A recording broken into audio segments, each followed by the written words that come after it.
I'd like to introduce myself. I'm Engineer Ravichandra. I'm doing the PMP training for last 12 years in Qatar, and I have done for various other countries like Kuwait, India, and Singapore. Today's session of the webinar mainly focusing on this agenda. What is project? What is project management? How the project management works in the industry, which is project management framework. What is the interaction between the project management process groups? And then I'm going to take you through the project management processes at a high level. I will be talking about each processes. What is this process? What are we doing in this process? What is the result of the process? And what is the interaction between the results of this process with the other processes? I will be taking you at a very high level discussion. And then finally, we will have a question and answer session for 15 minutes.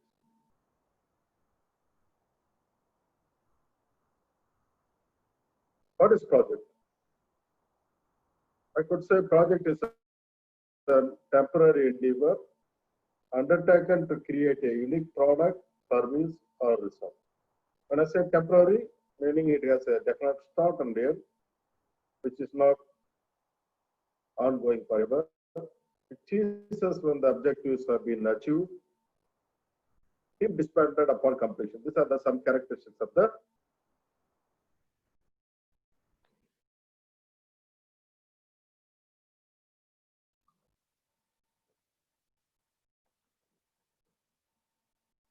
project. Always when you are learning the project management, we need to have a large project in our mind. Why I say large projects in our mind? Whenever we talk about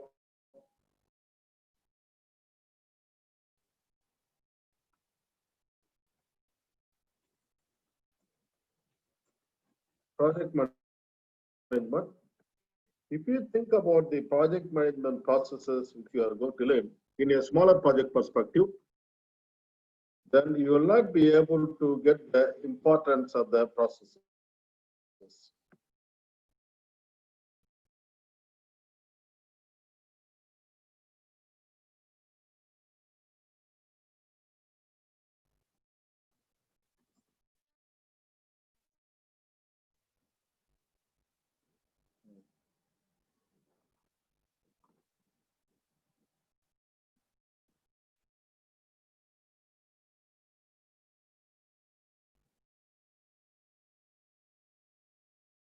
Magesh?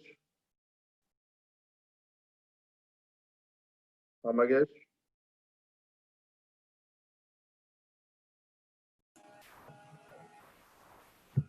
Yes. Magesh, can you hear?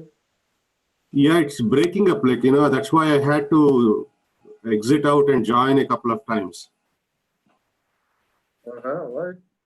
Maybe internet is not, strength is not good. That could be another problem. But I'm clear. I'm hearing you well.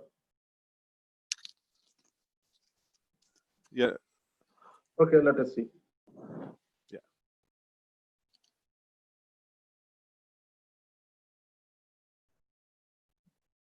So whenever you are learning the project management processes, we always need to keep large projects in our mind. Why?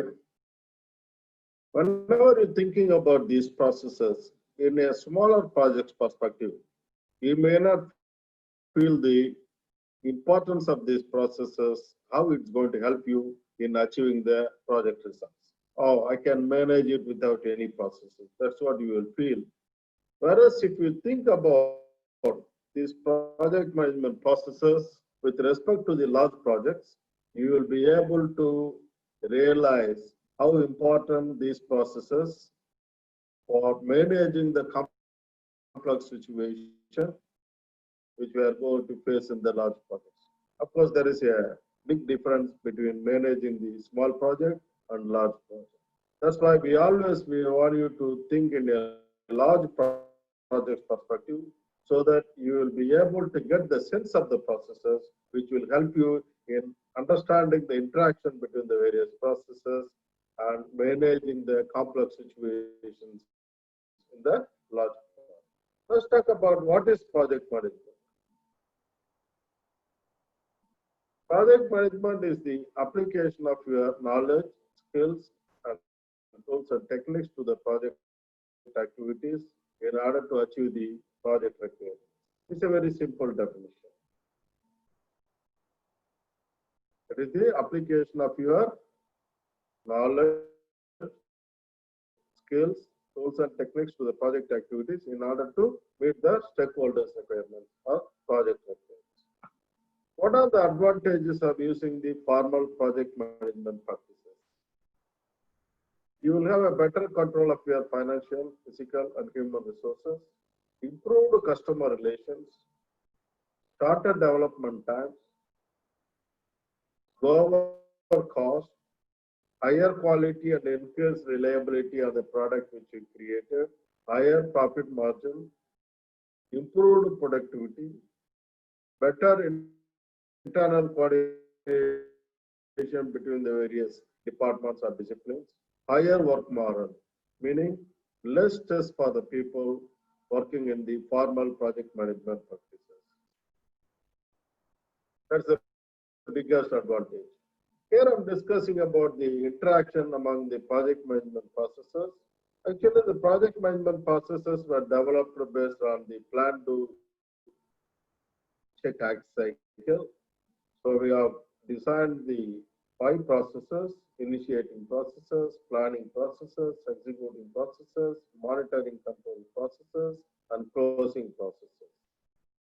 When you compare with our plan, do, check, act cycle, initiating is the start of the cycle, planning is plan, executing is do, monitoring and controlling, check and act, closing, end of the cycle. Whatever you want to do, you will not be straight away executing the work. You will plan how we are going to do it. What is the strategy or approach we are going to adopt? So once you finalize the plan, you will be implementing your plan, which is do, execution. When you are executing the work, we also need to see ourselves, are we executing the work according to the plan? So we need to measure the performance periodically to see whether we are aligned with our plan. If not, we need to act on the variance or deviations from the plan, which is monitoring and control. Closing is the end of the cycle. Here I'm discussing with about the project management 5 process groups: initiating process group, planning process group, executing process group, monitoring control process group, and closing process. Initiating process group.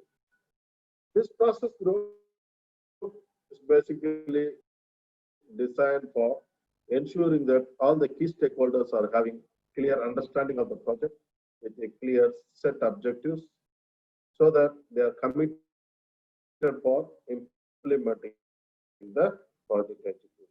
Planning processes next. So basically, we are thinking about how we are going to manage this project in this process group. We are creating our plans. Once completing the planning process group, we will be moving into execution. While we are executing the work, another process group is happening in parallel, which is monitoring and control. While you are executing the work, periodically, you need to measure your performance to see whether we are executing the work according to the plan. If not, we need to take necessary corrective actions to improve the performance so that we will be able to complete the work aligned with our plan. So the execution process group and monitoring control process group is happening in parallel, but each are giving feedback to each other about the project happenings. Whenever you are having deviations, which is beyond your control threshold, then you need to replan or revise your plan. So it gives feedback to the planning process group, and we are revising the plan, and then accordingly we move to the execution again in order to execute the work according to the revised plan. This is the interaction. And then finally we move to the closing process. Here you can able to see the process group interactions. If you look at the process mapping, the processes are frequently overlap during the life cycle of the project. If you look at the initiating process group, it starts at the start of the project life cycle, it almost ends at the early stages of the planning. Then in the planning process group, it goes to the peak, and finally almost at the near to the closer, we are closing the planning. And the planning never stops until we almost completing all the deliverables. Then in the executing process group, once we complete part of the planning, you may move to the execution, goes to the peak. Almost execution is even moving into the closing process. And then monitoring control process group, it starts with the start of the life cycle all the way until the end of the closing.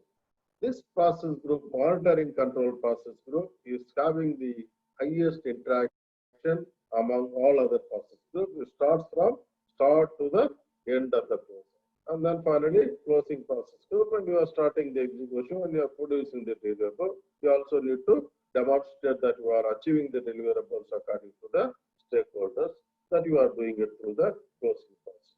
Here I'm trying to give you some key features of the each process group. See, initiating process group. Basically, initiating process group is designed for achieving the commitment of the key stakeholders for executing the project.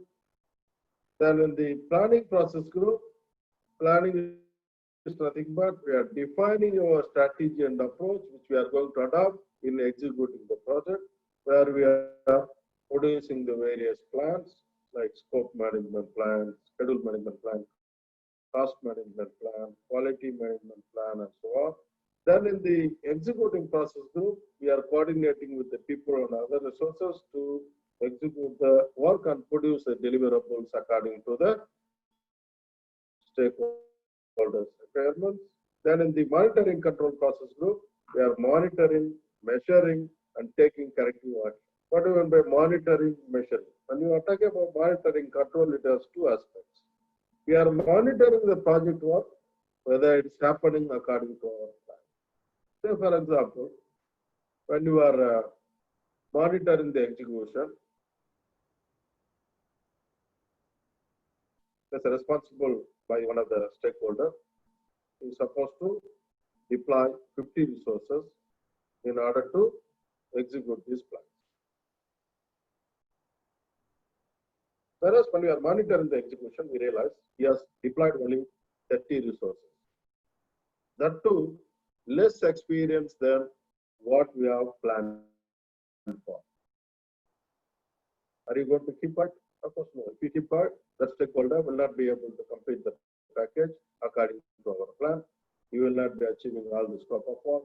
You will not be completing on time. So we need to take control action to make sure that the stakeholder responsible for implementing the plan is deploying the resources according to the plans. That's the monitoring and control. And I say measuring.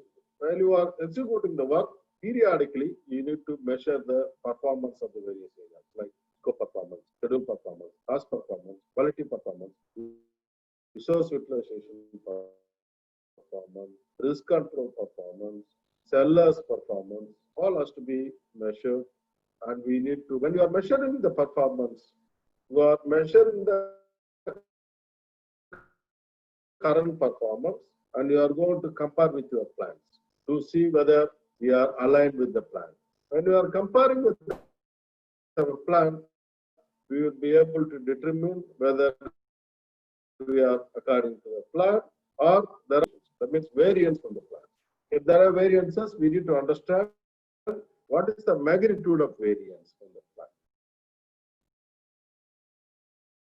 Say, for example, when you are measuring the updating the schedule, you will be able to determine whether we are on schedule or behind schedule or ahead of schedule. If you are on schedule, no problem. When you are ahead of schedule, no problem. You are doing better than planned. When you are behind the schedule, you must understand how many days behind the schedule.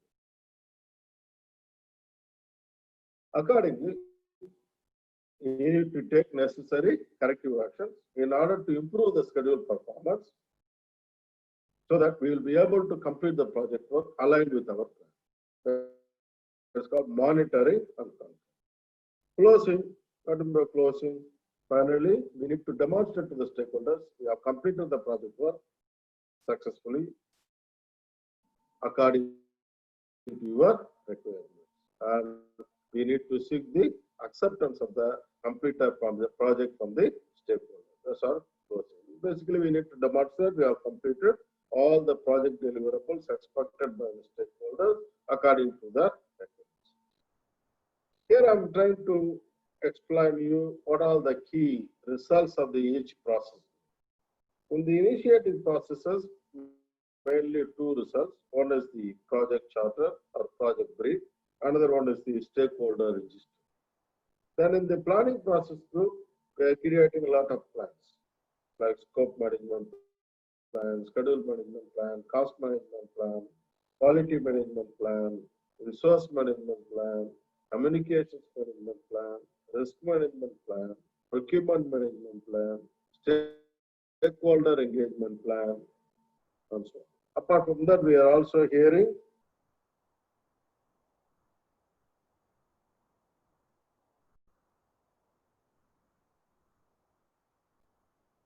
preparing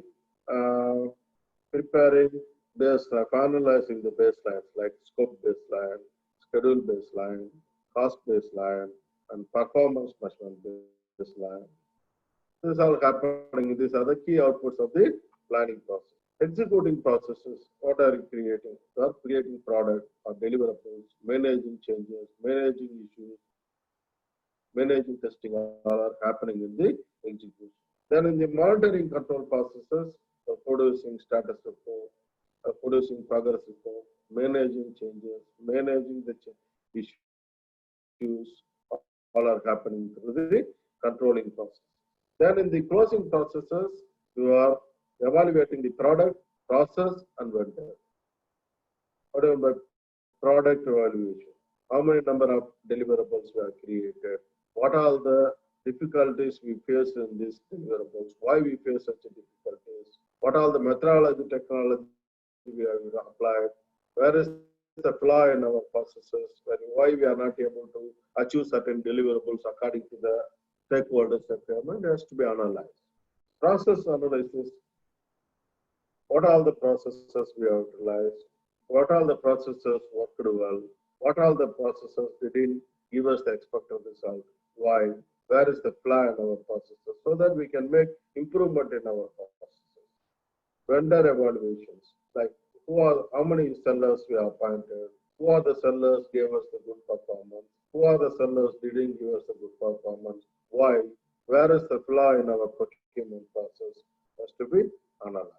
Also, we are producing the acceptance documents, and legal and contract work is happening in the.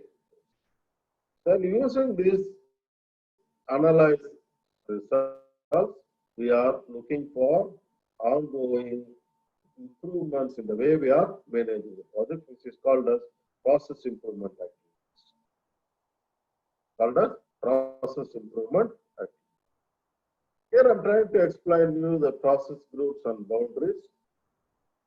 So, by example, we have project sponsor is initiating the project, taking project inputs. We are using the 5 process groups: initiating, planning, executing, monitoring, controlling, and closing processes. We are getting 2 major results. One is the project deliverables, which is going to the end users. We are producing the project records, which is become a process assess. It is for us, for our future projects. So basically, both parties are project team as well as the end users are getting the deliverables. These are called project records, are called as project management deliverables. This is the project management framework. We are basically analyzing the stakeholders' needs and expectations. In order to achieve the stakeholders' needs and expectations, we are utilizing 10 knowledge areas, which is scope management, time management, cost management, quality management, human resource management or resources management, communications management, risk management, procurement management, and stakeholder management. And there is one more knowledge area called project integration management. When you look at these knowledge areas, scope, time, cost, and quality. These four knowledge areas are called as core functions of project management. The resource management, communications management, risk management, procurement management, and stakeholder management. These five knowledge areas are called as facilitating functions of project management. There are other knowledge area which is called integration management, which basically integrates all our efforts happening in the other knowledge areas. By applying the appropriate tools and techniques, we are achieving the project success. So, end of the day, by utilizing these five process group and 10 knowledge areas, we are trying to achieve the project success. Say, for example, your organization has done 4 projects. All the 4 projects are managed in this framework. All the 4 projects are successful. What will happen to your organization? Your organization success is ensured. This is what everybody want to achieve. That's why every organization is nowadays focusing on the project management activities, so that every team member or every staff member in the company can contribute for the project success.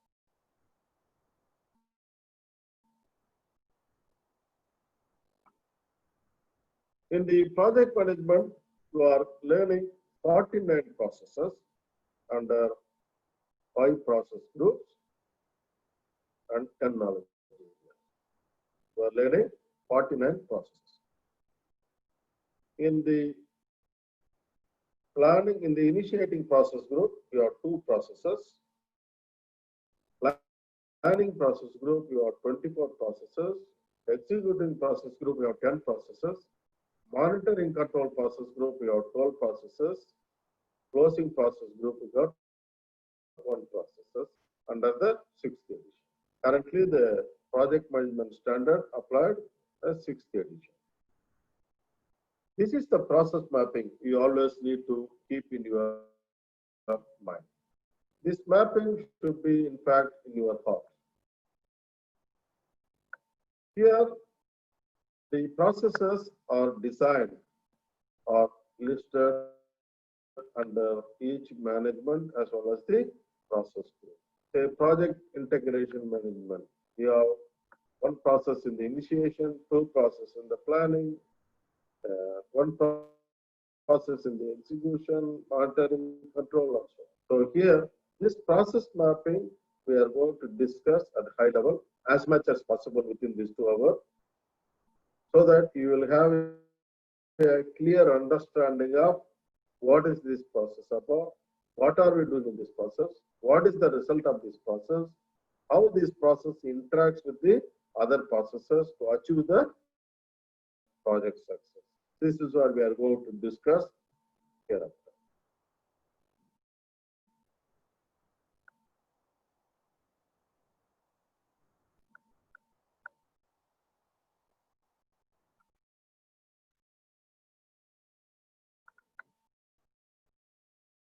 Let's talk about initiation. Initiation, the first process is project charter. What is project charter? The other terminology we use in this region is called project brief. Project brief. Whenever I say project charter, which is initiation work, develop project charter is the process name. The result of this process is project charter. What is project charter? Firstly, we need to understand what is this project about. What the stakeholders are looking from this project. How can we understand? That's what we can see in the project charter. So basically, in this process, we are trying to define the project at high level by clearly defining what are the objectives of the project, What are the high-level requirements of the stakeholders? What are the key deliverables expected by the stakeholders in this project? What is the timeline they're expecting us to complete? What is the budget they are ready to spend? Who are the key stakeholders of the project? What are all the assumptions and constraints related to the project? How the stakeholders may influence the project? That kind of high-level information contained in the project chart, which basically created to make sure all the key stakeholders having a clear understanding and objectives are well understood so that they will be committed for achieving the objectives for the project. So project charter is the initiation document which is basically authorizing the project to commence. Generally, the project sponsor is the one signing the project charter. And also, the project manager's authority is defined in the project charter. Look at this data flow diagram. You can able to realize when we develop the project charter, see what are all the other processes are utilizing this project charter in performing the project results. Like develop project management plan scope management, collect requirements, define scope, plan schedule management. All these processes are utilizing this is what we need to understand. It is whenever you talk about any process, when we are producing certain results, it is not being the result of that process. These results are being utilized by the other processes to produce their results. So these interactions, if you understand well, you will be able to clear the examination. So basically, it's a high-level information about the project so that we can be able to understand the details of the project at high level. Definitely, when we are starting the project, we will not be able to get the detailed understanding of the project. In any project, it's never possible. We are getting the steady increment in understanding about the project when we are going through the step-by-step of planning work. So the first step for us to understand the project is project charter, which is the defining the project at high level. The second process in the initiation is the identify stakeholders. Identify stakeholders. What is the result of this process? Stakeholder register. Stakeholder register. Yes, in the project charter, we have a high level list of stakeholders, which is mainly key stakeholders are defined in the project charter, which is not good enough for us. We need to understand all the stakeholders of the project. So we are using this process to identify all the stakeholders as feasible at this initiation stage. So we are trying to understand who is the stakeholder, which organization is coming from, what are all the key requirements of the stakeholder, what are all the key deliverables expected by the stakeholder,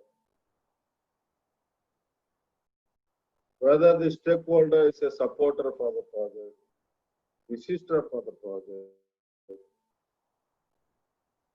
or you can say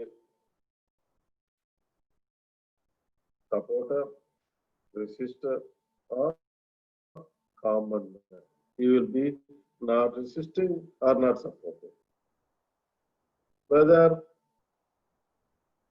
what kind of influence a stakeholder may influence or exert on the project. These are the informations or what kind of knowledge, skills, expertise they have. These are the informations are being analyzed and documented into the stakeholder. Basically, from the information contained in the stakeholder register. It allows the project manager to identify appropriate focus for managing the different group of stakeholders. Are we able to adopt a single strategy for managing different type of stakeholders in the project? Definitely not logical.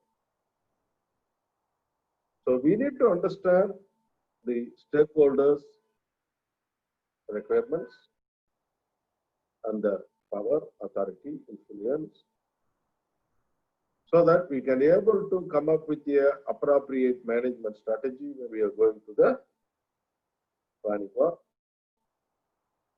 And also we need to engage them appropriately during the planning, during the execution, during the monitoring control stages, so that we can able to achieve the better results. End of the day, results of any project depends on the how well we are engaging the stakeholders into the project.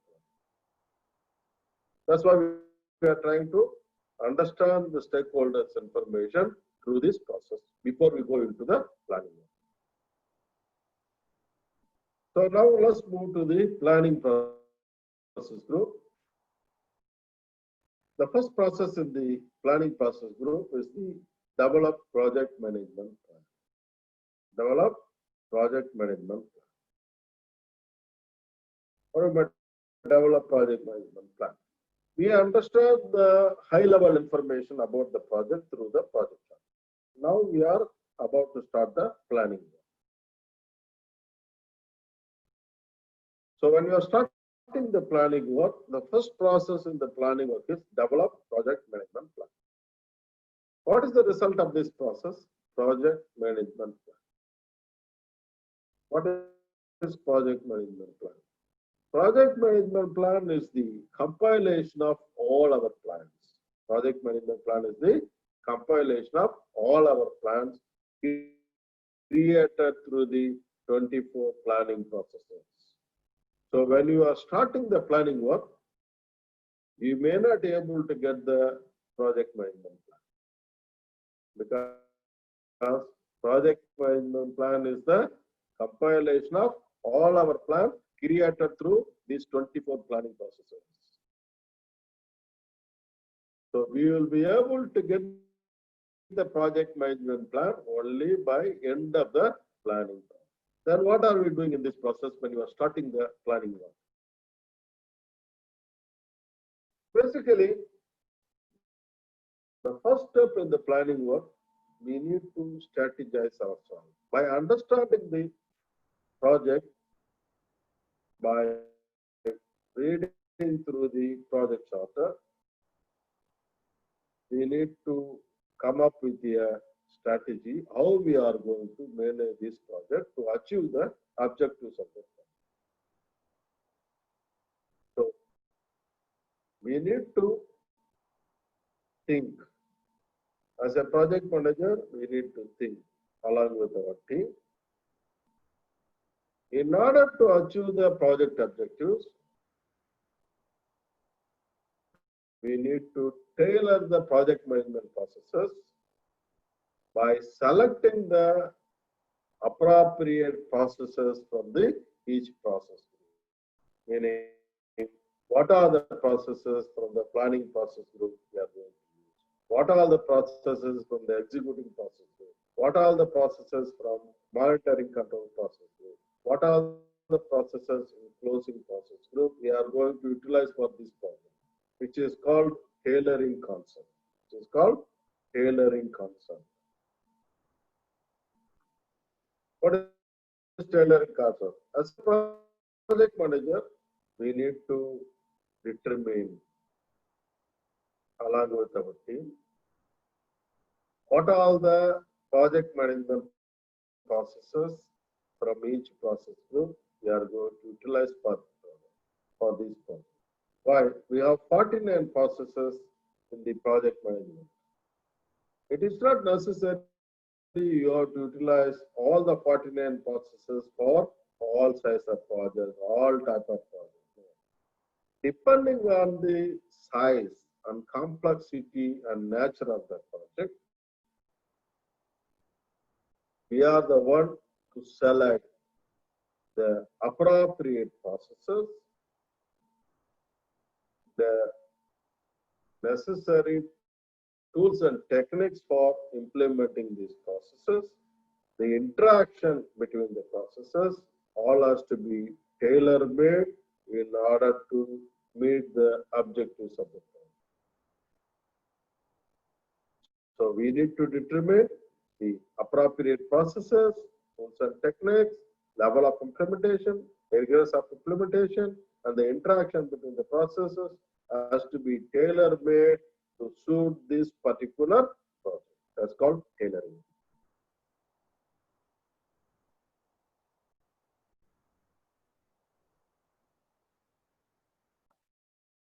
You will have a video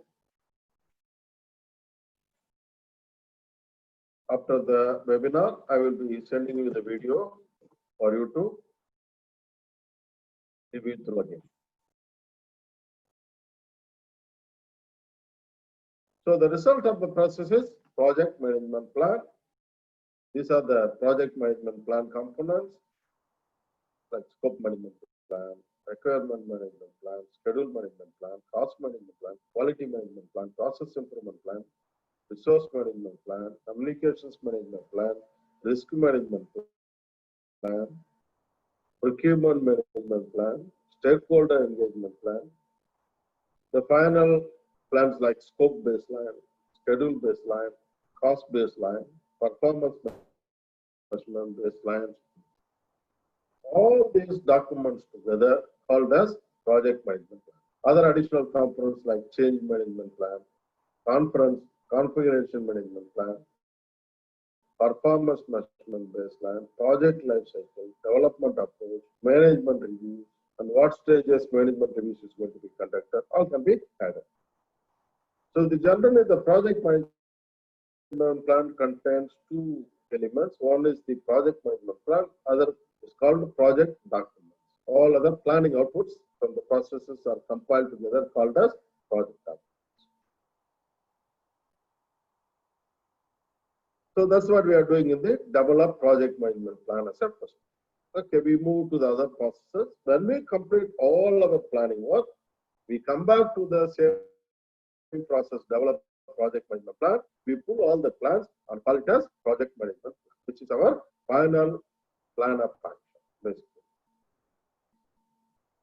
The next step is we need to think about scope planning. There are 4 processes designed in the scope planning: plan scope management, collect requirements, define scope, and create WPS. These are the 4 processes in the scope management area of planning. Let's talk about plan scope management. What is plan scope management? Plan scope management is nothing but we are thinking about how we are going to manage the scope of the project. How we are going to manage the scope of the project. When we talk about any area of management like scope management, time management, cost management, the first process in that area is called management plan creation. What is management plan? As a project manager, we need to think in advance how we are going to plan, how we are going to execute, how we are going to monitor and control, how we are going to close the plan. We need to have a plan in advance. So for each area, you need to have a strategy. You need to have an approach in terms of managing each knowledge area. How you are going to manage the scope, how you are going to manage the time, how you are going to manage the cost, where you are thinking about how you are going to plan, how you are going to execute, how you are going to control, how you are going to play. So before you starting the processes, you need to think and strategize, determine the necessary tools and techniques so that you will be able to move through the processes smoothly. So in the scope management, the plan scope management process, what is the result of this process? Scope management plan. Scope management plan. Where you are basically thinking about how are you going to collect the requirements from the stakeholders? What are the tools and techniques you may apply? How are you going to define the scope of work? What are the tools and techniques you may apply? What is the process involved in finalizing the scope of work and getting the sign off from the stakeholders? How are you going to create the WBS? What are the tools and techniques you may apply? This is what we are thinking as a first step in the scope management plan. Then later, when we complete our planning, we can think about how are you going to control the scope of work? What are the tools and techniques you may apply? How are you going to get the acceptance of the completed deliverable from the stakeholders? What are the tools and techniques you may apply? This is what you are thinking into the scope management plan. The next step, collect requirements. What do you mean by collect requirements? You do not have any requirements currently? Yes, we have the requirements, but those are high-level requirements which are available in the project software. But that is not good enough for us to create the detailed planning. We need to have the detailed requirements of the stakeholders. So we are using this process to collect the detailed requirements from the stakeholders in a well-defined manner, in a quantified manner, so that we will be able to create the plan for achieving those requirements. That's what we are doing in this process. The result of the process is requirements documentation. Requirements documentation. So what are the requirements you generally collect? Product requirements, project requirements, technical requirements, quality requirements, test requirements, acceptance requirements, functional requirements, business requirements, maintenance requirements, and so on. We keep expanding. So we are collecting the detailed requirements from the stakeholders and documenting them under requirements document. Without the detailed requirements, we will not be able to create the plans. The second result from this process is requirements traceability matrix. Requirements traceability matrix. What is requirement traceability matrix? We are collecting a lot of requirements from the different stakeholders. Do you think that all the requirements we spoke about, product requirement, project requirement, technical requirements, quality requirement, test requirements, verification requirements, acceptance requirements, and so on, is it going to be given by only one stakeholder? No. There are multi-stakeholders involved in defining the requirements of the project. There are certain stakeholders responsible for defining the product. Certain stakeholders are responsible for defining the methodology, technology, or technical requirements. Certain stakeholders are responsible for defining the quality requirements. There are multi-stakeholders involved in defining the various requirements of the product. How we are going to keep track of them?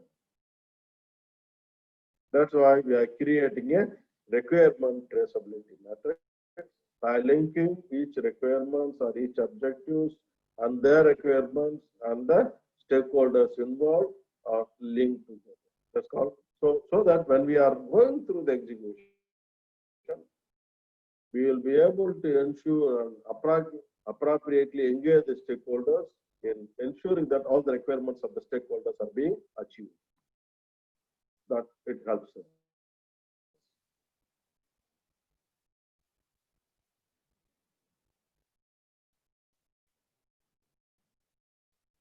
So basically, these are the two outputs: requirement documentation, requirement traceability. The next step in the scope planning is define scope, which is basically scope of work. For the project management terminology for scope of work is called project scope statement. project scope statement. Basically, in this process, we are trying to integrate the requirements collected from the stakeholders and creating a scope of work in such a way what is included in this project, what is not included in this. Such a level of clear definement must be available in the scope of work.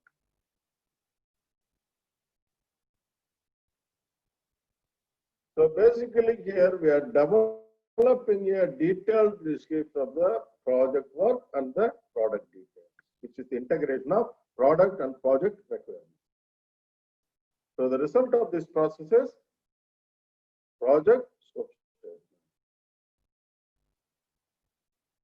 So when I say project scope statement, which is the final scope of work, which clearly defines the project work in such a way what is included and what is not included. If you look at the any scope of work, this is the way it is structured. Generally, it starts with the executive summary of the scope of work, and then they talk about the product details, size, shape, functionality expected from the product, and then they talk about methodology, technology, standards, processes to be utilized in creating the product, and then they talk about quality aspect, and then they talk about test and verification aspect, acceptance criteria, and then finally they say project exclusions. Project exclusion. This is the way the project scope of work is structured. So what does that mean? We are trying to clearly define the project work in such a way what is included and what is not included. That's what we are trying to achieve through this process.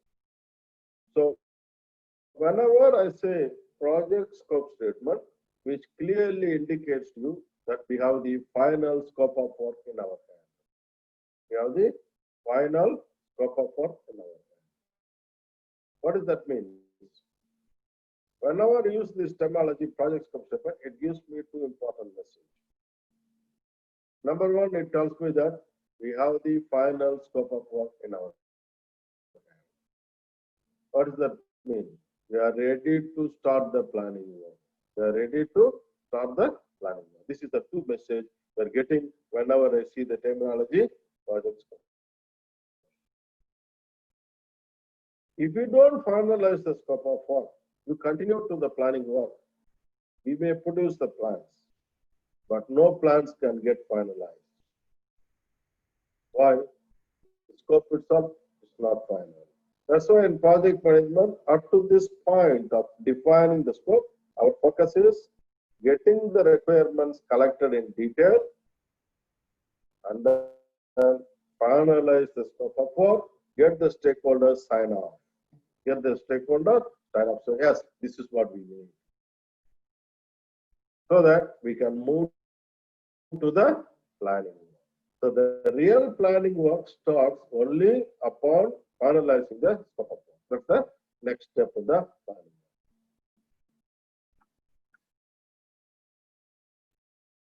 Which is create WBS. Create WBS. What is create WBS? What is WBS? Work breakdown structure. What is work breakdown structure? Now, when I complete the scope of work,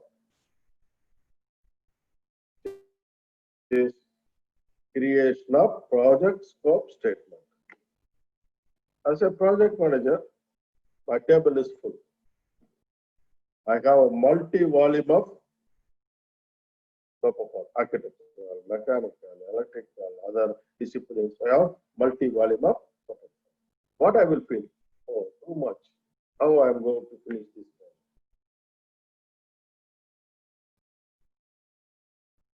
So in order to make our life easier, why we need to keep all this detailed scope of work and try to create the plan, which is not possible. So what we have to do, we have to make our life easier in creating the plan. Why we need to keep the scope of work in detail? Why not we break down this scope of work into the deliverables which we are going to do? That's called WBS, which is nothing but breaking down the scope of work into the deliverables until we reach to the point where the deliverable is smaller in size.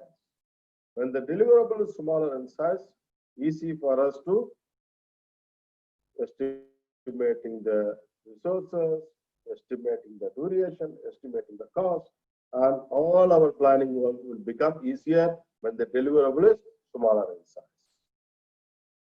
That's what we are doing in this process, which is create W. In fact, when we are measuring the progress during execution, whenever we ask you, how is the project doing? I don't know, sir, let me check. But when I ask you, how is the substructure is doing? Oh, sir, substructure is going well. How is architectural package is doing? Sir, this is perfect. How is the mechanical package? There is 10% variance. So easy to measure the progress and understand the performance. This is the result of the WBS sample breakdown of structure. So we break down the entire project into, say, phase 1, phase 2, deliverable 1, sub-project 1, and so on. And then we see phase 2 bigger. So I divided into 3 bigger deliverables again. And I see deliverable 2 is again bigger. I break down into another 2 deliverables. And then it's again is bigger. So I break down into 3 work packages.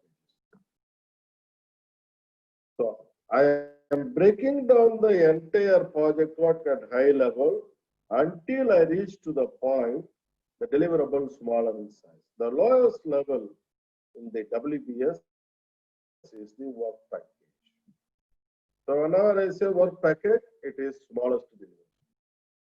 When the deliverable is smaller, easy to determine the activities to be carried out to produce the deliverable, determining the sequence, determining the duration, developing the schedule, estimating the cost, determining the budget, determining the quality standards and methodology, all will become easier. So we are making our life easier by creating a WBS. So easy for you to plan, execute, control, and deliver the deliverables to the stakeholders. Here I'm trying to explain to you WBS is going to be basis for many things in the project. Networking or sequencing of work is determined based on WBS. Scheduling is developed based on WBS. Cost estimation is carried out based on WBS. Risk analysis is carried out based on the WBS. Organizational structure is determined based on WBS, which department responsible for which packages. Staffing is determined based on WBS. Control of the project elements is determined based on WBS. Measurement of progress is going to happen based on WBS. So WBS is going to be basis for many things. I could say it is one of the most project management tools. It serves as a foundation for planning, estimating, and project control. It serves as a deterrent to scope change. It serves as a deterrent to scope change. What does that mean? You may realize that when you are doing the project, many of the stakeholders come to the project meetings. They are asking us, when can I get this deliverable? Or where is this deliverable? When can I get this deliverable? So the deliverable which you are talking about, we never heard about it. Let us look at the WBS. If the deliverable is in the WBS, yes, sir, it is part of the project, you will get according to the schedule. But if the deliverable is not in the WBS, sorry, sir, it is not part of the project. So WBS serves as a deterrent for scope change. If any of the stakeholders asking for a change, first thing you need to say, tell them to see the WBS. see whether deliverable is in the WP. If not, sorry, sir, it is not part of it. You are deterring them, requesting unnecessary changes to the project. So result of this process is scope baseline. What is scope baseline? Scope baseline contains 3 documents together called as scope baseline, which is project scope statement, WBS, and WBS statement. Yes, we spoke about project scope statement, we spoke about WBS, and what is WBS statement? I give you a simple example. One of the deliverable is substructure. One of the deliverable is substructure is one of the package. There are many elements of the substructure we need to manage. Which revision of scope of work we use for finalizing the scope related to the substructure? What are the various contractual conditions related to the substructure? What are the milestones related to the substructure? What is the budget allocated for the substructure? What are the quality standards and methodology we need to follow for the substructure? What are the various acceptance requirements related to the substructure? All these are available in various other planning documents. So when you are managing this deliverable, are you going to run to the different documents to find out the elements related to this package? No. When we are finalizing the planning, all the related elements of this package are collected and documented into the WBS structure. So when you are managing this package, you may be able to look at the WBS dictionary and what are the various elements to manage, what is the revision of those documents we need to follow in order to achieve this deliverable and hand over this deliverable to the stakeholders. Makes your life easier in managing the entire package. It's called WBS dictionary. The next step is time management planning. Time management planning. There are 5 processes designed in the time management planning. Plan, schedule management, define activities, sequence activities, estimate activity durations, develop schedule. These are the 5 processes designed in the time management area planning. Let's talk about plan, schedule management. As I told you before, every knowledge area, the first process is creation of the management plan. Look at the process mapping. Here in the scope, first process is plan scope management, which is scope management plan. Time management, plan schedule management, plan cost management plan. Plan quality management plan. Plan resource management plan. Plan communications management plan. Plan risk management plan. Plan procurement management plan. Plan stakeholder engagement. All the knowledge area, here the first process is creation of the management. What is that? As I told you before, project managers have to think in advance. How you are going to manage? Meaning, how are you going to plan? How are you going to execute? How are you going to measure the performance? How are you going to control? How are you going to close the form? So when it comes to the time management, I'm thinking about in this process, schedule management plan, how I'm going to define the project activities. What are the tools and techniques I may utilize? How I'm going to determine the sequence of the project activities, which is the logical way of doing the project activities to producing the project deliverables. What are the tools and techniques I may utilize? How are you going to determine the duration of each activity, what all the tools and techniques I'm going to utilize, how I'm going to develop this project schedule, what all the tools and techniques I may utilize. I need to think before I jump into these processes. That's what we are doing in the schedule management.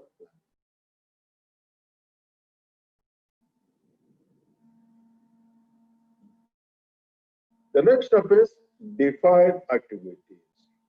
What is define activities?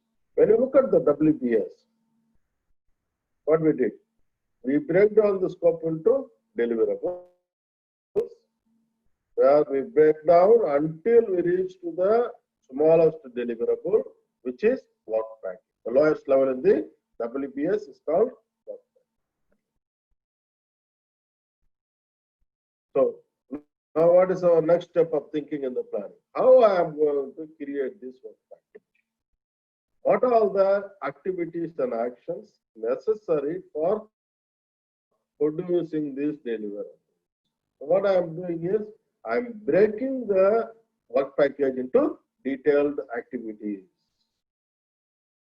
which are to be performed in producing this package or producing this deliverable. That's what called define activities process. So what is the result of this process? Activity list. What's the result of this process? Activity list. So I am listing out what all the activities to be performed in producing each delivery. That's called activity. What is the second result of this process? Activity attribute. Activity attributes. What's activity attributes? When we are listing out the activities, we also need to define the characteristics of the activity. Characteristics of the activity. For example, when you are talking about one of the activities is excavation. Excavation for foundation. What kind of excavation? The excavation could be in sandy soil. Excavation could be in hard soil. Excavation could be in the rocky soil. Excavation could be in the loose soil. Depending on the nature of excavation, we are going to determine the resources, we are going to determine the duration, determine the sequence, estimating the cost. All is going to happen depending on the nature of the activity. That's called activity attribute. And also, when we are looking at these activities, we also can identify the milestone activities. It is called as milestone list. These are the three results of this process. The next step is sequencing of activities. What is sequencing of activities? Look at this top. The first step is we have developed the scope of work, and then we produce the WBS. We break down the scope into deliverables, and then we took the last level, which is work package, and then we break down them into activities. Now we have say 20 activities in our hand. We have 20 activities in our hand. Are we going to carry out all the 20 activities at the same time? No, it is not possible. It's not logical as well, right? So we need to determine a logical way of doing these activities in order to produce the delivery. But in order to determine the logical way of doing the activities, we need to understand the dependency between the activities. There are three types of dependencies we can discuss.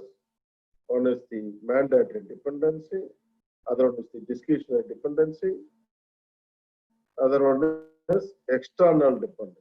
So we are analyzing these dependencies, as well as we need to consider the milestones which we need to achieve in order to come up with a appropriate activity sequence or logical way of doing these activities in order to produce a project delivery. That's called sequencing of activities. What is the result of this process? Network diagram. It's called project schedule network diagram. Project schedule network diagram. Simply we say network diagram. So when you look at this network diagram, we can easily understand from the start of the project until end of the project, in what sequence the project activities are being carried out in producing the project. This is what we are determining through this process.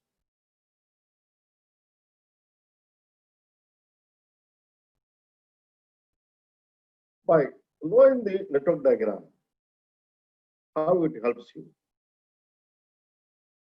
It helps you to justify your time estimate for the project. Whenever you say, how long you need project, you say 300 days. What they are asking you, why you need 300 days? You can able to show through the network diagram why you need 300 days. It shows the interdependencies between the projects. It shows the workflow, so the team know exactly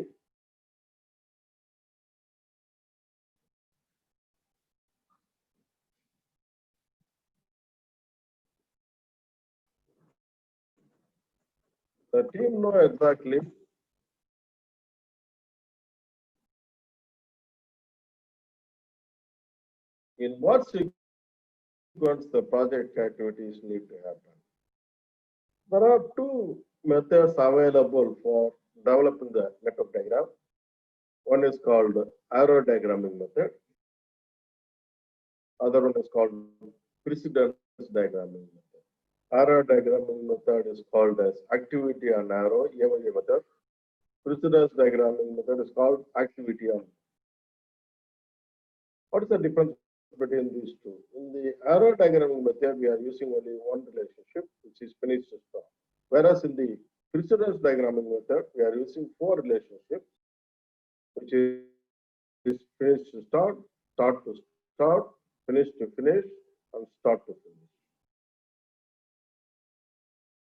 The next step in the planning of time management is estimate activity duration. Now, our next step should be estimating how long each activity is going to take.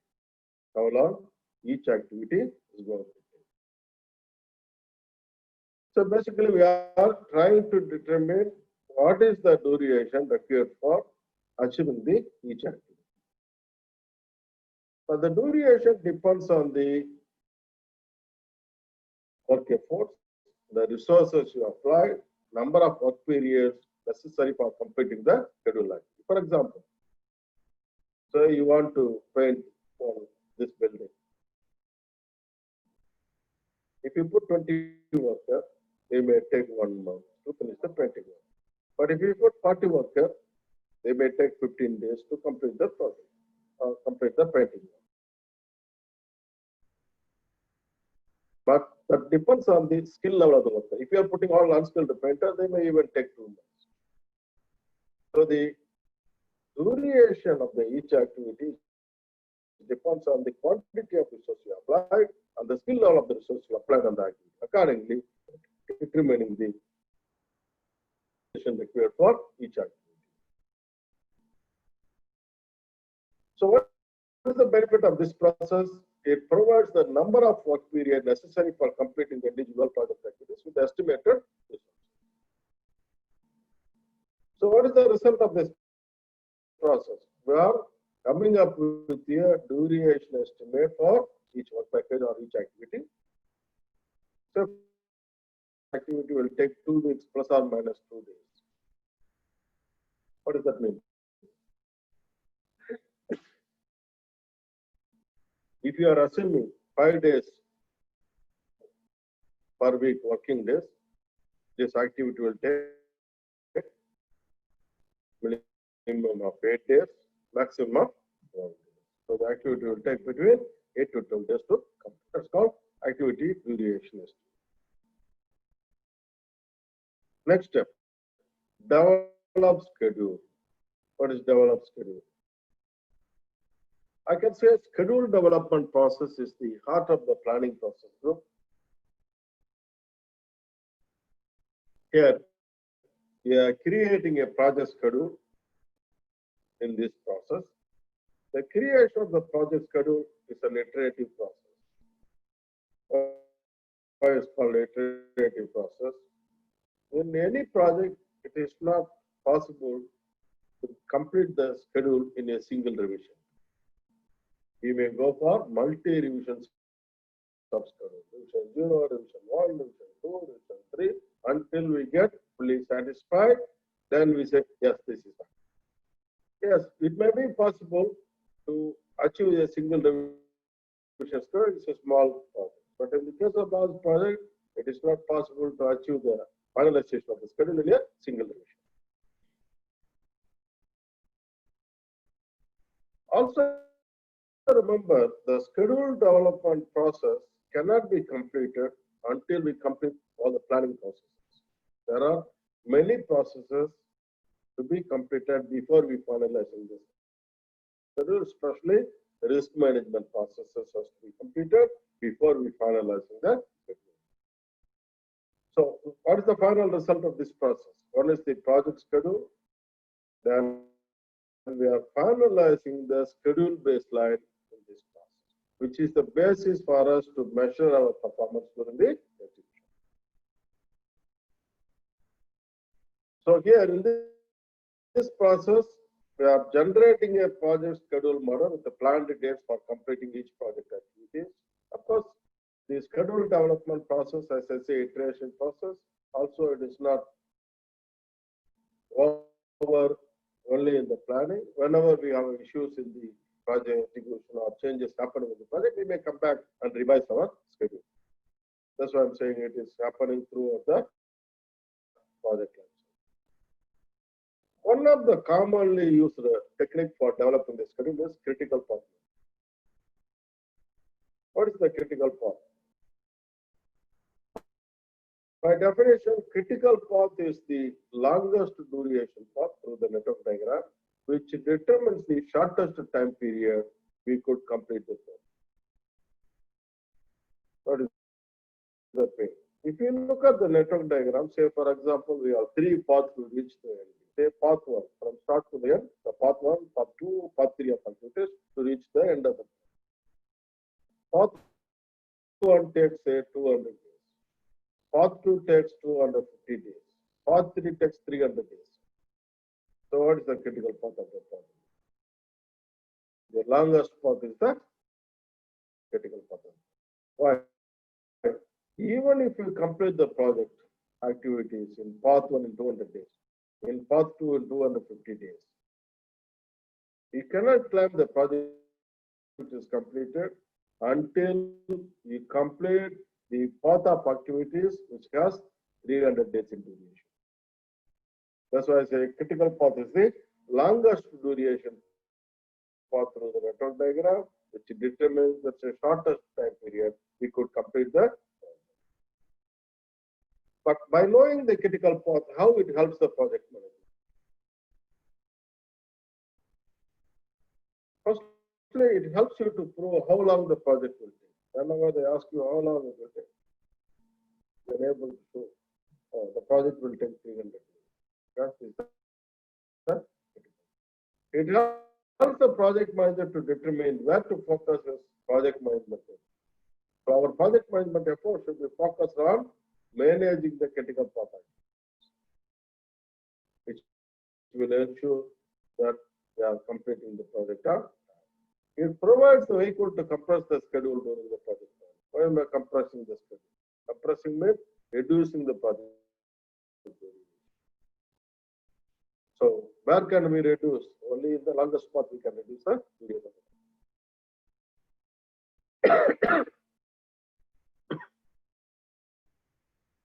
It provides vehicle to determine which activities have flowed, and therefore it can be delayed without delaying the project.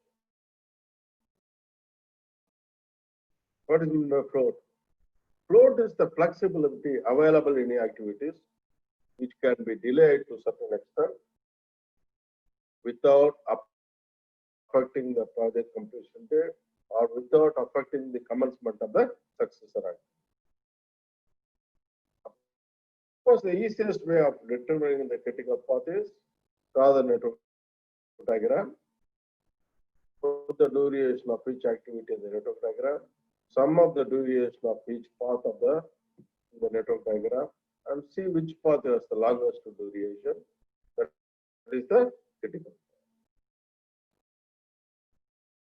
Here, when we talk about the flow, there are three types of flow you should be familiar. One is total flow, second one is free flow, third one is project flow. Another name for the float is slack. What is total flow? It is the amount of time the activity can be delayed without delaying the project completion date or project end date. It is the amount of time the activity can be delayed without affecting the project completion. That's called total flow. Free flow. It is the amount of time the activity can be delayed without delaying the early start of the successor activity. Without delaying the early start of the successor activity. Project flow. It is the amount of time the project could be delayed without delaying the externally imposed completion date or the date which we agreed with the customer. These are the three types of flow you should be familiar. The other commonly used technique for developing the schedule is crashing and fast tracking, which is called the schedule compression techniques. When I say crashing, meaning I'm increasing the resources to the project activities in order to get the reduction in duration of the project. Where will you get the reduction in duration? You will get reduction in duration only in the critical path. So you are applying the additional resources or increase in resources to the critical path activities in order to get the reduction in duration of the project. This is called crashing. The other one is fast tracking. What is fast tracking? Instead of doing the package 1 and then package 2 and then package 3 in sequence, we try to do the packages with a overlap or in parallel. That's called fast tracking. When you are doing fast tracking, what is the result of the fast tracking? You will end up with a lot of rework. So you should be increasing your coordination efforts to minimize the. So when you are doing the crashing, what is the impact? When you are increasing the resources, the cost is naturally gets impacted. The cost impact is there. The other commonly used technique is called Monte Carlo simulation, which is the technique for developing the schedule. Whenever you talk about the project schedule development, finalization of the schedule depends on the nature of risk in the project. But when we are having, say, for example, I have 20 risks in the project. When I'm analyzing the risk, I'm able to see what is the impact of each risk. But if the combination of risk happening in the project, I may not be able to determine the impact on the project manually. So I have to utilize the techniques like modeling techniques, which is called Monte Carlo simulation. We feed all the risk conditions into the simulation. So the simulation software analyzes the project with the multi-combination of risk happenings and determines the result of the. So the Monte Carlo simulation gives you the results, 4 results it gives you. Number 1, it tells you what is the probability of completing the project on time or on a specific day. It may tell you, so you have 60% chance, 80% chance. What is the probability of completing the project within the budget?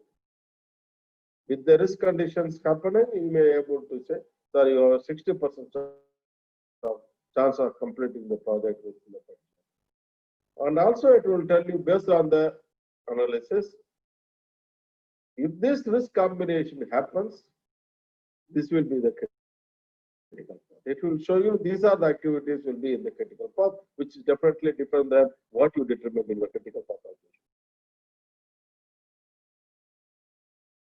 Finally, it also tells you what is the overall risk rating of the project. What is my risk rating of the project?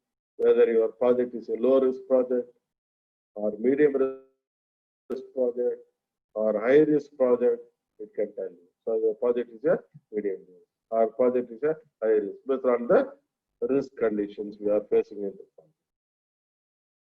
project. What is the result of this project? We are coming up with a project schedule, with a scheduled start date and end date, as well as when you complete your resource estimation, you will be able to assign the resources for each activity. When you complete your cost estimation and cost budgeting process, you will be able to assign the cost to each activity. So final schedule will be resource loaded and cost loaded. The schedule can be expressed in three forms. It can be expressed through this project schedule network diagram. Generally, it is used for understanding the dependencies between the activities. The second form of expression is Gantt chart or bar chart. It is a good tool for tracking the progress. Other one is milestone chart. It is a good form of expression for reporting to the management or customer, because your customers are not interested in seeing your 20,000 activities. They're interested in when you will be able to complete the key deliverables in the project. That can be expressed through the milestone chart.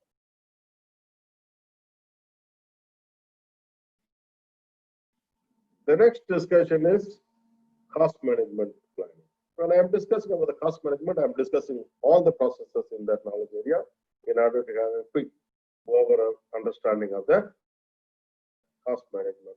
There are four processes in this knowledge area. One is the plan cost management. Second one is estimate cost, determine budget, and then finally control. When I say plan cost management, what is the result of this process? Cost management. Cost management plan. So you as a project manager, you and your team thinking about how we are going to manage the cost of this project.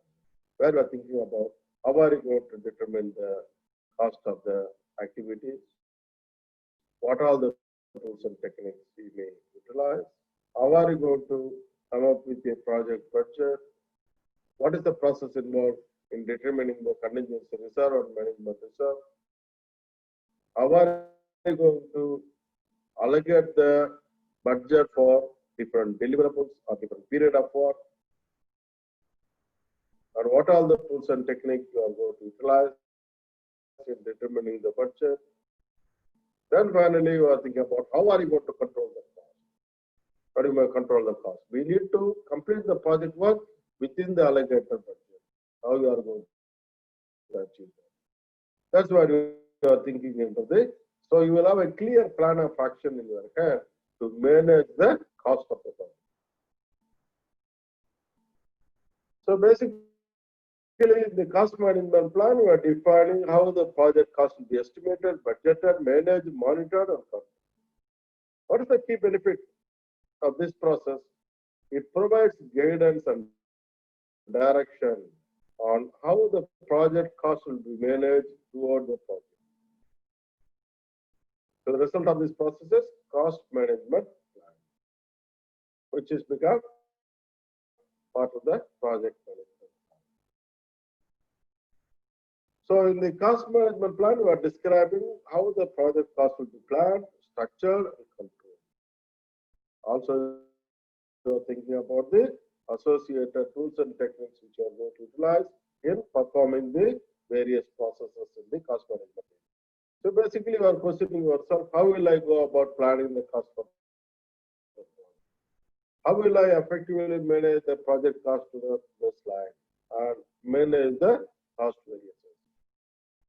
How I am going to manage the cost variance? Then in the next process, you are estimating the cost of the project, where you are thinking about what is the cost estimation. You are estimating the cost of the work package. But in the case of large project, we always, it's better to estimate and manage the cost on the one level higher than the work package, which is called control account level. Generally, what are you estimating? You are estimating quality of work, risk of work, project management style, cost of the project management activity, direct costs, office expenses, profit, overhead expenses like management salaries, general office expenses, all are being estimated. So what is the result of this process? Cost estimates. Cost estimate.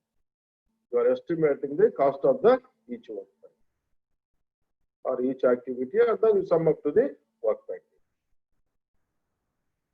The second result from this process is basis of estimate. What is basis of estimate? When you are estimating cost of the activities or cost of the packages, you are making a lot of assumptions. You are considering the different situations. You are considering the market conditions. You are considering the different type of resources, methodology, technology. Based on these assumptions, you are coming up with a certain cost. It's called, or whatever the assumptions, constraints, or situations we consider while you are estimating should be documented as basis of estimate. Say, for example, one of the package you estimated as 10 million. But you don't know now on what basis you have estimated. Now you are executing the work. When you are executing the work, you are facing a situation like this. You only completed 50% of the work, but already we spent 10 million for this package. Whereas our estimate for this package was only 10 million. Whereas we finished only 50% of the work, we already spent 10 million. What is this? What is wrong? So we are trying to understand on what basis they have estimated 10 million. I don't have any data in my hand. Then I'm going to face big difficulty in managing or understanding why this situation happens. That's why whenever we are estimating, we need to document what is the basis of this estimate. So we understand why we have such a problem easily. It is one of the project manager's role in the estimating process. Whatever the assumptions, constraints, situations you consider while you are doing the estimation has to be documented. You need to make sure it is documented as basis of now why we are having such a situation. So when I review the basis of estimate, I realized the assumption was made there. All the resources required for this package is available locally. That's what the assumption. Accordingly, they came up with a cost estimation of 10 million. But when I analyze the current situation, all the resources which we are utilizing for this package are coming from different regions. That's why we are in this situation. So I can easily manage by understanding the reason why we are having such a cost variance. So basically, what are you estimating? You are estimating the cost of the resources required for each act, like labor cost, material cost, travel cost, supply, hardware, software, special categories like inflation, cost reserve, and so on. These are the three levels of estimates you need to know. Whenever you talk about estimation, say for example, when I'm asking you, how much budget for this project. I'm asking you the initiation stage while I'm developing the project chart. Based on the high level information contained in the project charter, I could say, so this project will cost between 300 to 600 million. 300 to 600 million. Okay. Documented in the project. Can I move further into the planning? Say they have completed the concept design stage.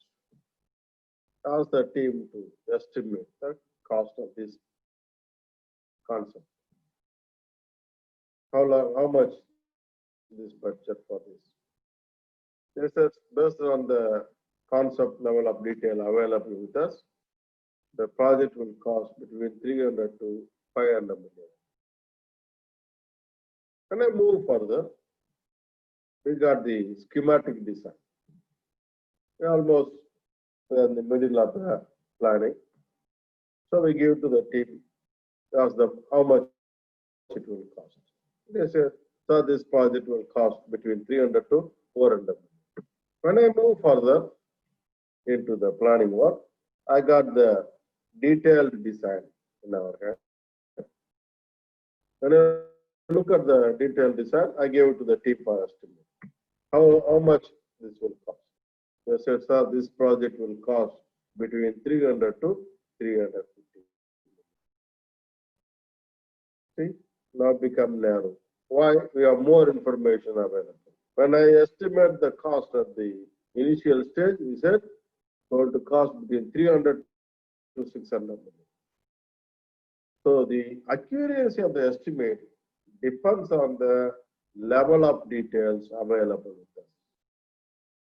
So when I say the estimation, the initiation stage is called rough order of estimate. When I do the estimation in the concept design stage, which is called order of magnitude. When I do the design in the middle of the planning or the schematic design stage, it is called budgetary estimate. When I do the estimation of the end of the planning with a detailed design, which is called definitive estimate, which is the most accurate estimation. The next step is budget. What is the budget?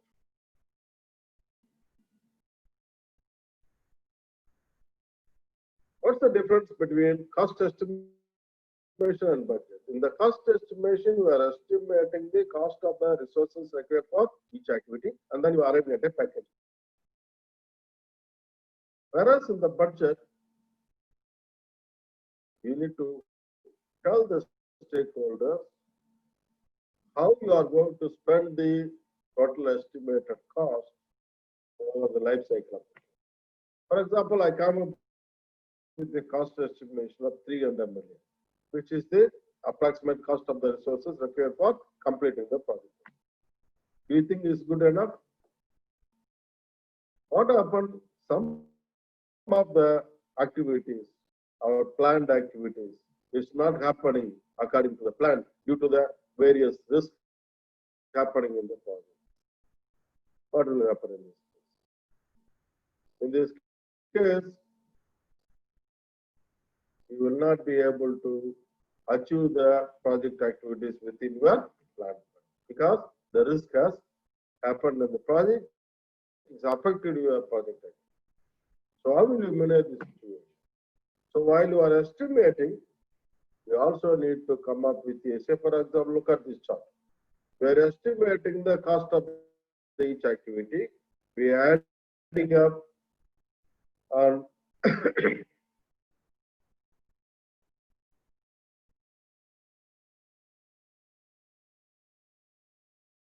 estimating the activity, and then we add up to get the work package cost. We add up all the work packages, we get the control account. And then we add up all the control account, we get the cost of the project, which is say 300 million. Now, what happened is some of the risk happening in the project, which is going to affect the project activity. How will you handle it? So you need to allocate the certain amount or budget or cost for managing the risk, which is called as contingency, which is being determined in the risk management analysis. Which is when I say contingency reserve, which is the additional cost or time added to the project plans to mitigate the risk which are remaining in our hand without any risk action plan, which is called as contingency. So when I add the contingency reserve, now the total becomes this, which is called cost baseline. Which is called cost baseline. What is cost baseline? Cost baseline is nothing but it is the summation of estimated cost of the project plus contingency. Then when I move further, I am also having another situation. When I talk about the contingency reserve, these are the risks I could see from my plans. I can understand the risk, I can understand the plans. Whereas there are certain risks I could not even imagine, which is called unforeseen risk. Which is called unforeseen risk. So when the unforeseen risk happens, which is going to affect the project, how will you manage it? So you have to add additional time and cost to deal with the unforeseen risk, which is called management reserve. So when you add the management reserve into the cost baseline, it becomes cost budget. It becomes cost budget. So whenever I say budget, which contains estimated cost of the project plus contingency reserve plus management reserve, which is called as budgeting process. So when I say cost baseline, it is only estimated cost of the project plus contingency. What does that mean? Meaning we are responsible for managing the project within the cost baseline. We are responsible for managing the project within the cost baseline. Meaning we need to complete the project within the cost baseline. If you achieve that, you are achieving the one of the criteria of the project success. That's called budgeting process. This is one function. What's the second function?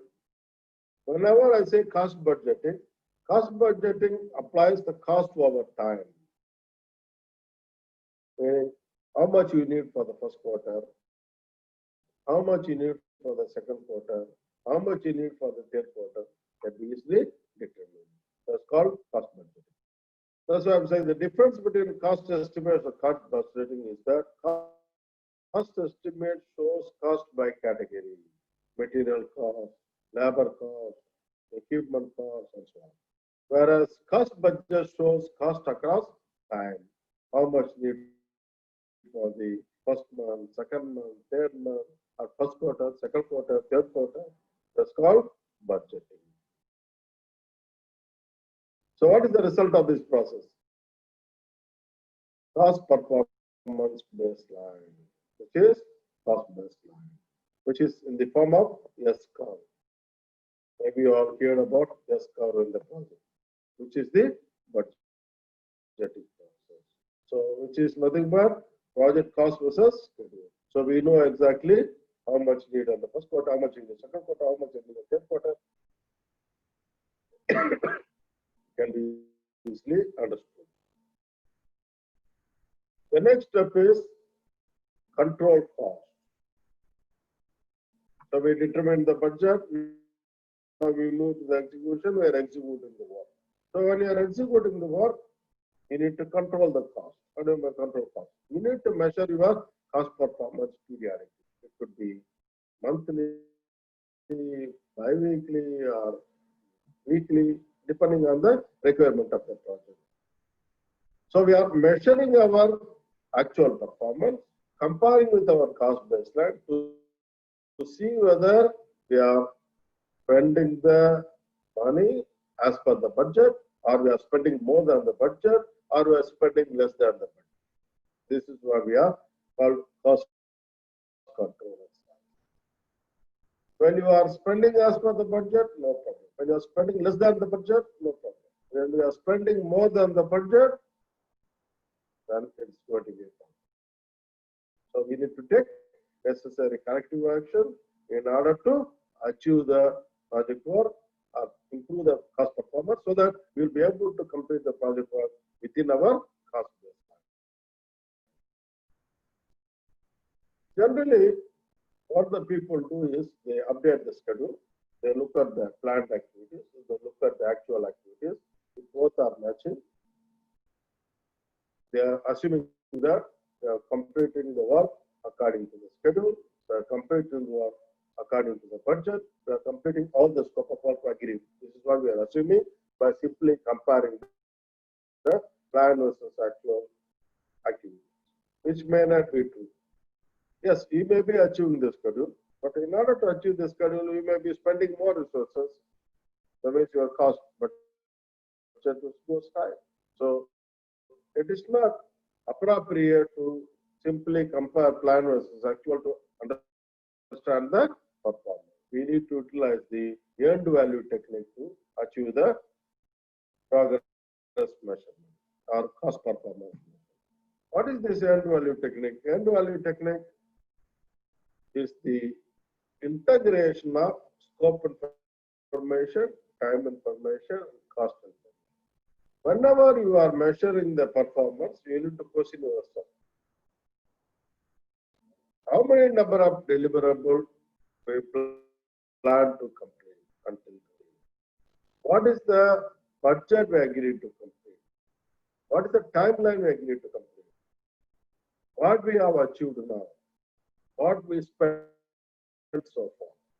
We need to analyze together in order to understand the performance of the project with respect to the schedule and cost by considering the scope of work. That's why I say it's the integration of scope, time, and cost information in the earned value technique. Where we are determining 4 progress measurement, schedule variance, cost variance, schedule performance index, and cost performance index. These 4 values will tell us exactly where are we now with respect to the schedule and cost by considering the scope which we agreed to. When the cost variance shows negative, that means you are over budget. When cost variance shows positive, you are under budget. What do you mean under budget? You are spending less than the budget. Over budget means you are spending more than the budget. When schedule variance shows positive, you are ahead of schedule. When schedule variance shows negative, you are behind schedule. When the schedule performance index SPI equals 1, you are as per the plan, as per the schedule. When schedule variance is greater than 1, you are ahead of schedule. When schedule variance less than 1, you are behind schedule. When CPI equal to 1, you are spending as per the budget. When CPI is less than 1, you are over budget. You are spending more than the budget. When CPI is greater than 1, say 1.2, that means you are under budget. Meaning you are spending less than the budget. So you can easily understand the performance of the schedule and cost by considering the scope we are supposed to deliver.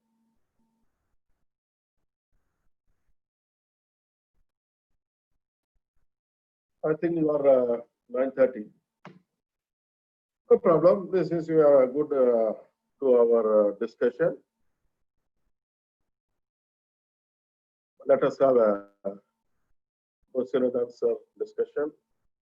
Whoever want to raise questions, you can raise hand so I can answer.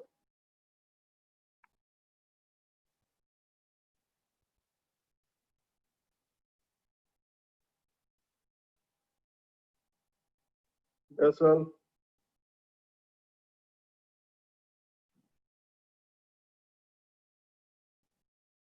Mr. Basil, Yes. yeah, you can ask questions. Yeah. So When this basically this discussion, I can do it for 6 hours to understand the entire processes. yeah, It may not be possible now. Okay, now you have a quite good idea. I have an idea, So and I when want you to are going through the training, you will be able to get yes, yes, yeah, please. and I want to ask about the course itself. The course, I think it's around 35 hours, correct? Of course, we are conducting 40 hours in duration. The minimum requirement is 35 hours as per the PMI.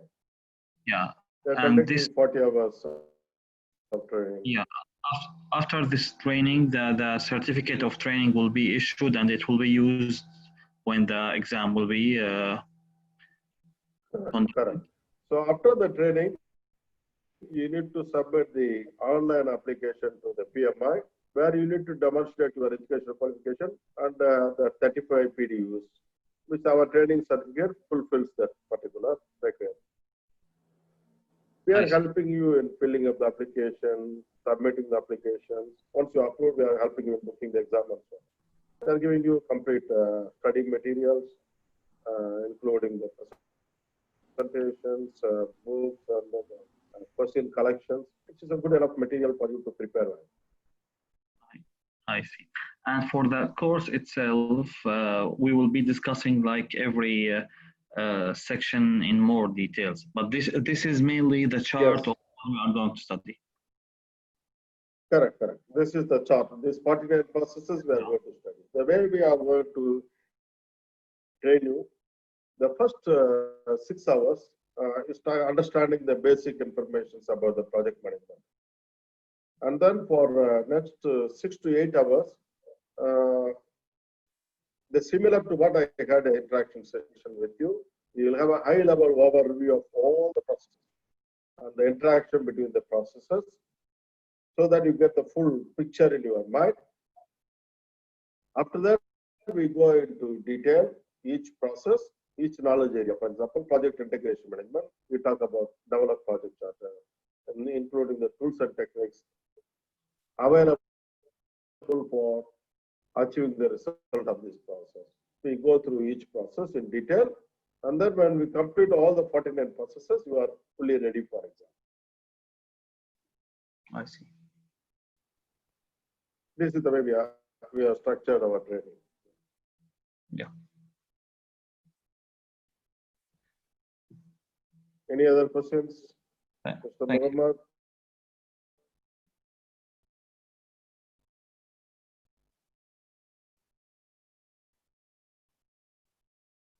Mr. Muhammad?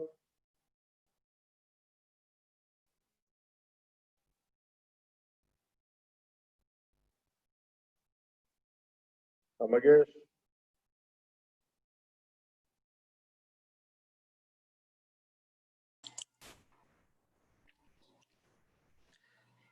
Yes. Yeah, thank you very much for the webinar. Just want to know how can I access to the recorded material and the PowerPoint presentation, please. It's very nice to follow this presentation in order to get more information about the course, and after that I will decide whether how to undertake the course or no. Okay. This presentation is prepared only for webinar to give you an overview of the processes. I will be sending you after this webinar, I will be sending you the video of this webinar. And also, if you want, I can share you the presentation as well. No problem. Thank you. Yeah.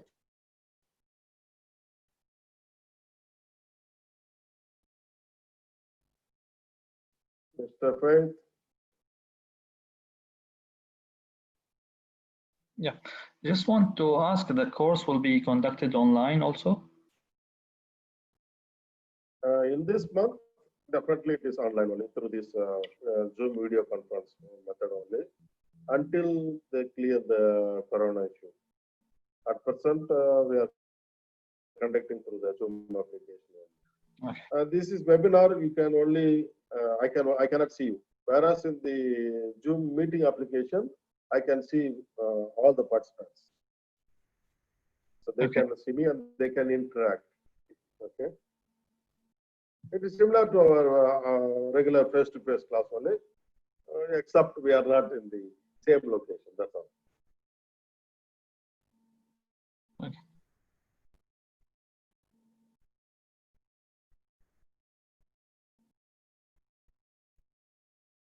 Marvin?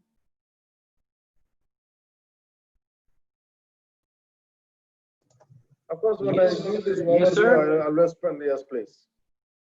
Yes, I would like to appreciate, really appreciate, the way you present this webinar. We're looking forward for Thank you. more of your discussion. Your presentation is very nice. We learn something on it. It's additional knowledge for us. And I really thank you for your time and your That's effort. right. Yes, thank you, Marvin. So when you go through the full training, you will be able to get the full picture. You will become expert when you complete the training. This is what I want. I just want to give you idea of the project management activity in a natural way. So, Yes. so that you will, the important is understanding Thank of the you. processes, tools and techniques and the interaction. That's all. There's no difficulty in achieving the certification. The Thank you important for is sharing understanding the processes. knowledge. Thank you for sharing your knowledge. Thank you, Marin. Thank you.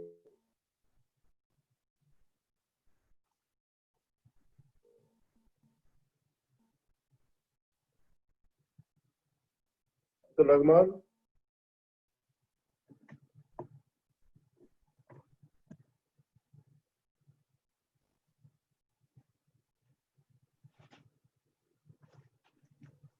any more questions, please? Sorry, you say? Yes, please. Just, I wanted you to say if there is any differences between managing the project within the client organization and within the contractor organization. No, the project management processes applied based on the project, not based on the application. But the only difference between you, client organization, and the contractor is client organization want to manage at high level. So you will be managing the project elements at high level, whereas contractor utilizing these processes in detailed level. So for example, in terms of schedule, you as a client, you will have only high level schedule. So you may call it as level 3 schedule. Whereas contractor is having detailed schedules under level 5 detail. So that level of management, but the processes are same. It's not only for construction project, it is for applicable for all type of projects.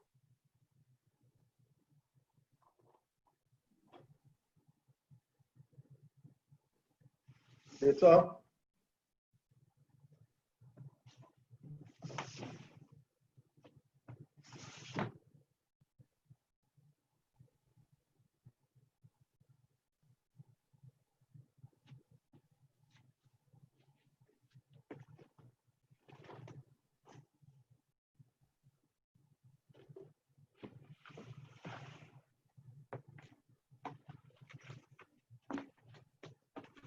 Lisa has any questions?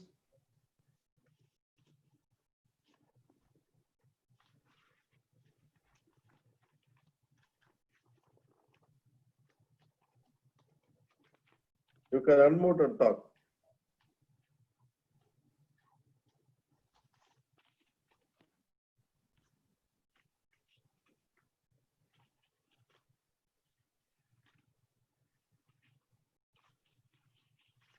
Joe?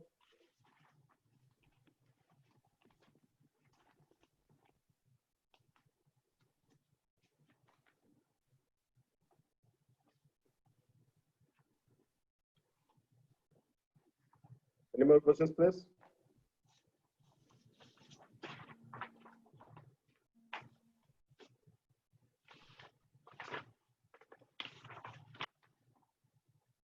Well, Lisa, are you there?